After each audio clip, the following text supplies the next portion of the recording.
Assalamualaikum warahmatullahi wabarakatuh. Kembali lagi kawan di Legenda Catur Dunia. Masih dari perebutan tempat ketiga antara Hikaru Nakamura versus Hans Niemann Moke di Speed Chess Championship 2024. Tadi sudah sedikit saya jelaskan hasilnya seperti apa kawan, di mana Hikaru Nakamura ini menang telak, menang di skala segmen atas Hans Niemann Moke dengan total skor 21-9 untuk Hikaru Nakamura. Hikaru Nakamura menempati posisi ketiga kawan. Nah, malam ini perebutan tempat pertama di final antara Magnus Carlsen versus Alireza Firoza. Kita tunggu hasilnya malam ini kawan, atau nanti dini hari, baru besok bisa kita ulas.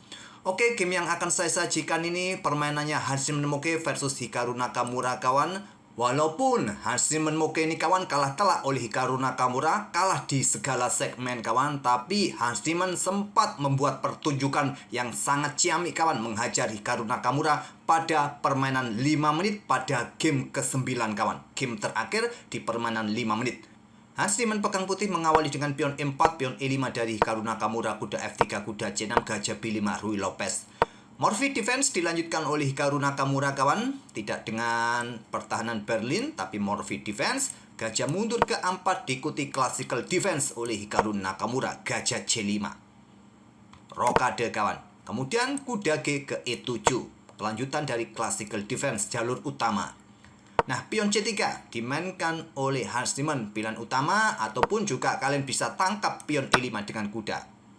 Selepas diambil balik, nah tentu saja pion D4, garbu kuda, garbu gajah. Biasanya hitam akan memainkan pion B5-nya terlebih dahulu. Selepas gajah mundur ke petak B3, nah gajah ambil kembali pion D4, ambil balik oleh menteri, pion D6 akan dilanjutkan oleh hitam.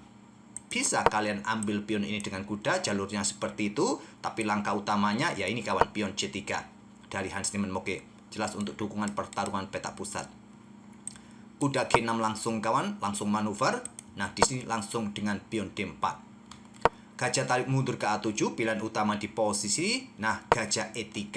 Yang paling banyak gajah langsung keluar ke petak G5 kawan. Bentuk provokasi agar hitam memainkan pion F6-nya dan terbuka diagonal terang A2 G8 kawan. Nah, baru gajah tarik mundur ke petak E3. Hitam akan rokade, kemungkinan benteng E1 ataupun dengan pion H3 kalian bermain. Tapi Hans Niemann memilih dengan langkah gajah E3 saja.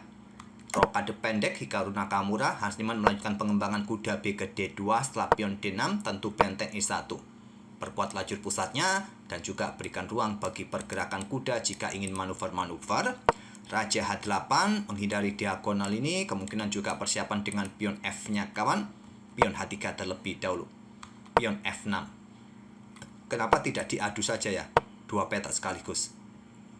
Pion E pukul pion F5, gajah ambil balik. Ya, bisa jadi opsi juga, tapi engine tidak menyukai variasi langsung dua petak seperti ini kawan. Hikaru Nakamura dengan pion F6-nya saja.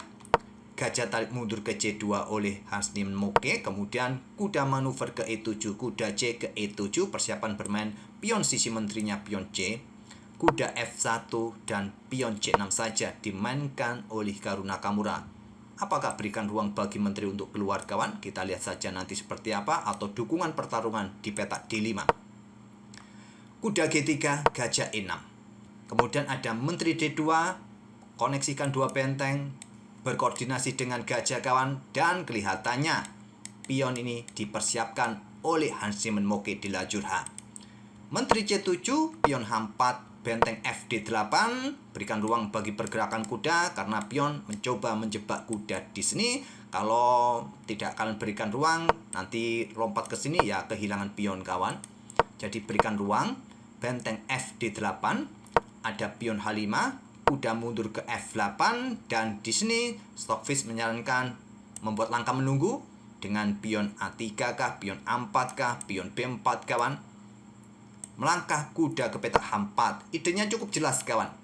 Pion siap didorong apabila pion ini didorong petak G6. Nah, backup sudah dipersiapkan oleh Hans Niemann Moke. Pion D5 lanjut Hikaru Nakamura. Pion H6. Nah, langkah terbaiknya tetap memainkan pion G6 kawan. Petak G6 ini masih cukup kuat dengan keberadaan dua kuda. Percuma kalau putih sampai nekat melakukan pengorbanan. Tapi Hikaru Nakamura langsung dorong pion dua petak sekaligus, pion G5. menantang pengorbanan kawan dan diterima oleh Hans Simon Moke. Gajah ambil pion G5. Ambil balik oleh menteri, ancamannya skakmat. Nah, kuda E blokade petak G6. Jangan sampai salah menggunakan kuda F, karena baris ke-7 tidak ada lagi yang kontrol kawan. Jelas ancaman skakmat kawan. Jadi Hikaru Nakamura dengan kuda E lompat ke petak G6 untuk blokade, menteri F6 skak. Raja bergeser dan di sini kawan Hans Niemann terburu-buru untuk menukarkan kuda pukul kuda G6. Langkah yang bagus lainnya adalah dengan pion E pukul pion D5. Membuka akses sesegera mungkin benteng untuk ikut bermain kawan.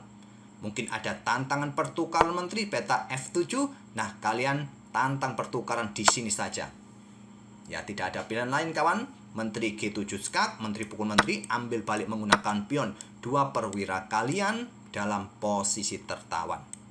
Mungkin di sini benteng yang ambil pion D5, kalian ambil kuda di F8 promosi menteri, sikat oleh kuda. Selanjutnya gajah bisa kalian tempatkan petak B3 untuk menusuk benteng gajah. Mungkin benteng B5, kalian ambil gajah, ambil balik, tantang pertukaran benteng. Putih menang kawan. Menang lebih cepat. Tapi memilih pertukaran kuda pukul kuda G6. Ambil balik oleh pion H. Selanjutnya baru pion E pukul pion D5. Di sini kawan, gajah ambil balik dan benteng ambil pion E5. Lanjut Hans Niemann Moke. Jelas persiapannya ke sini kawan dan ancaman skakmat. Langsung ditantang oleh menteri F7. Mundur terlebih dahulu petak G5. Nah, di sini melanjutkan kuda ke E6. Ancam menteri. Langkah terkuat lainnya, tantang benteng. Benteng ini sangat kuat kawan di posisinya. Apakah ada benteng AE1 backup di sini?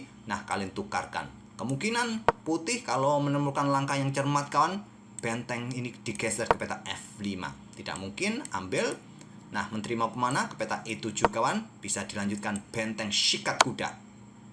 Ambil balik oleh raja. Jangan sampai ambil menggunakan benteng, menteri jatuh. Apalagi kalau diambil menggunakan menteri, maka skakmat berikutnya sudah tewas hitam. Jadi benteng diambil oleh raja, kalian bisa melanjutkan menteri ambil pion G6. Kemungkinan seperti ini posisi putih masih cukup menjanjikan untuk menang kawan. Oke, kembali lagi ke permainan aslinya. Memilih dengan langkah kuda petak E6, sikat langsung oleh benteng. Ambil balik, kemudian apa? Gajah F5, tidak terburu-buru untuk ambil pion, usir menteri terlebih dahulu.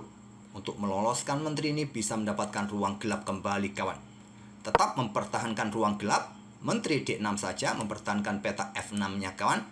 Baru sekarang gajah ambil pion G6 dan persiapan discover check. Raja mojok ke H8, kuda mengikutinya untuk membantu serangan kawan. Kuda F5 serang menteri sekarang.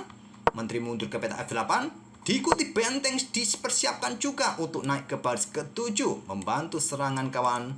Di sini ada benteng D7.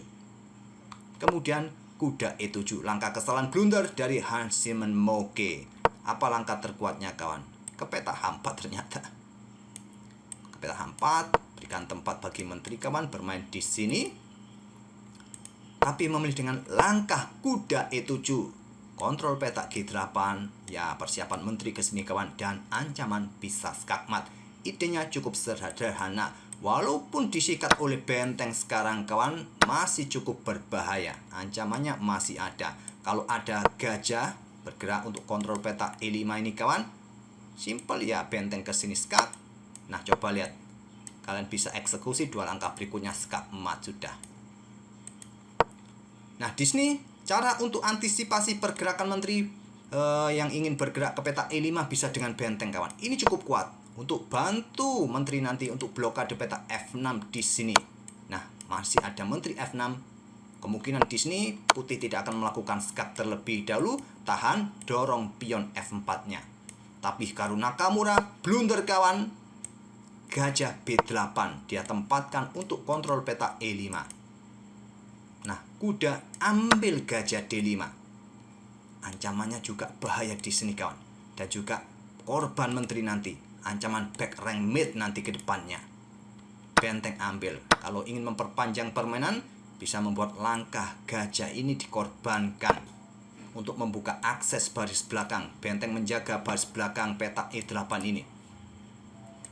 Tapi sikat saja. Dan dari Hans Niemann berikutnya adalah Menteri F6 skak Hikaru Nakamura menyerah. Karena ancamannya ancaman skak mat kawan. Ya, kalau raja ini bergerak ke petak G8, diikuti pion H7 sudah skak mat. Kalau tadi kawan menteri pukul menteri, berikutnya benteng meluncur skak, tidak ada pilihan lain. Menteri blokade, sikat oleh benteng dan skak mat. Itulah kawan pertunjukan yang cukup menarik dari gamenya Hans Niemann Moke pada game terakhir 5 menitan, game 9 kawan. Cukup menghibur bukan? Tajam bukan permainan Hans Niemann? Ya, kalau lagi moodnya bagus, kalau lagi cermat, ya seperti inilah permainan dari Hans Niemann Moke. Oke, semoga permainan dari kedua pemain ini bisa menghibur kalian kawan. Dan kita akan bertemu di video-video berikutnya. Kita tunggu final antara Magnus Carlsen versus Alireza Firoza. Kita akan bertemu di video-video selanjutnya. Terima kasih. Wassalamualaikum warahmatullahi wabarakatuh.